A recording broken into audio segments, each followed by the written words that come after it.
halimbawa meron dumating na pulis sa harapan mo. Tapos, pinakita ka ng warrant of arrest.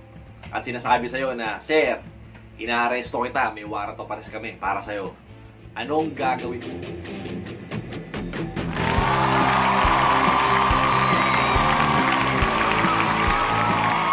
So, marami nagtatanong yan. Ano daw ang gagawin kapag kami warrant of arrest? Inaaresto ka na ng pulis, nasa harapan mo na. So ito, hindi ko na patatagalin. Makinig ka. Kaya, magwa-warm up lang ako ha. Ide-demo ko sa inyo.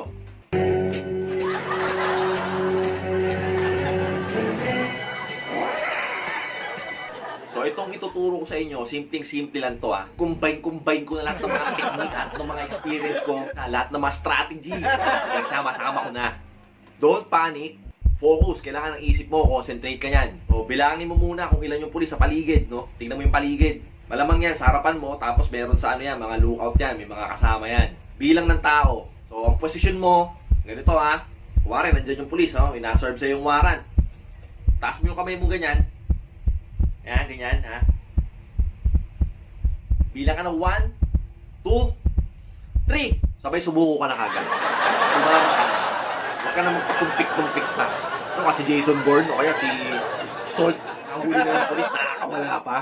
Dito sa atin, sa totoong buhay, pag may warrant of arrest ka na, sinuserve na sa'yo ng polis, sumama ka na, tumulo ka na. Huwag ka nang manlaban.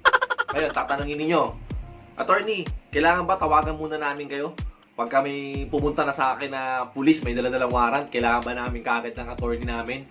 Para sakaling may magawa pagka inaaresto na kami. Siyempre, pag tinawag nyo kami, attorney kami. Diba? Wala rin. Hindi kami magagawa pagka may warrant na kayo.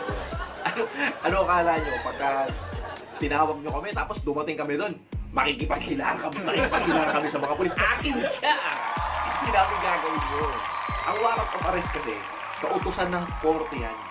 Utos yan ng judge ng hukom na ang isang tao, yung akusado na yan, arestuhin.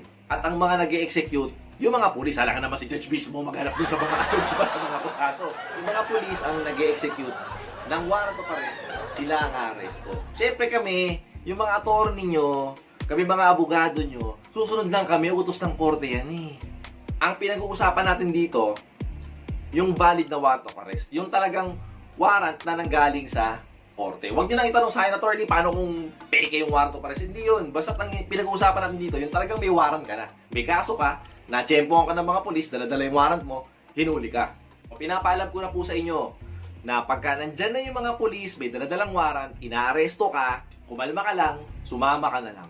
Wala kang ibang pwedeng gawin dyan. Talagang trabaho ng mga pulis yan, gagawin nila yan, arestuhin ka nila. Mag-bail ka na lang, magpiyansa ka na lang.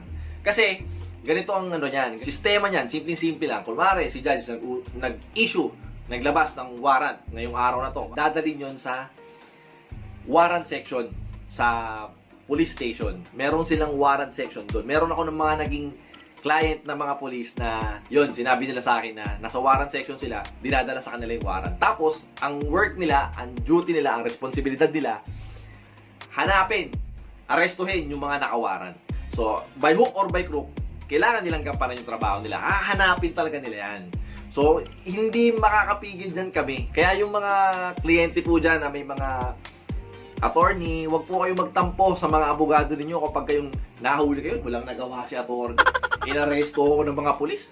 Walang nagawa. Hindi mo lang napigilan yung mga pulis. Hindi naman po talaga namin mapipigilan yung mga pulis. Ang gagawin na lang po namin, tutulungan na lang namin kayo na makapag-bail para makalabas po kayo. So, yan po pinapaalam ko na po sa inyo, sa mga mamamayan, sa mga fellow Filipinos. Pagka may warrant, sinaserve na sa'yo, wala ka na ibang gagawin kung hindi sumama na lang. Kasi kautusan din naman ng korte yan. At saka baka sabihin ng mga pulis, pumapalag ka. Pero para maiwasan natin yun, sumama na lang po tayo. Tapos yung mga lawyers ninyo, yung mga family and friends ninyo, pwede naman puntahan kayo, sumunod sa inyo sa presinto kung saan kayo dadalhin. So I hope meron po tayong natutunan.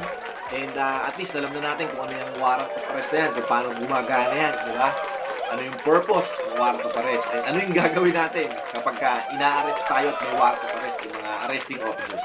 So maraming pong salamat sa pakikinig. God bless po, ingat. Ciao!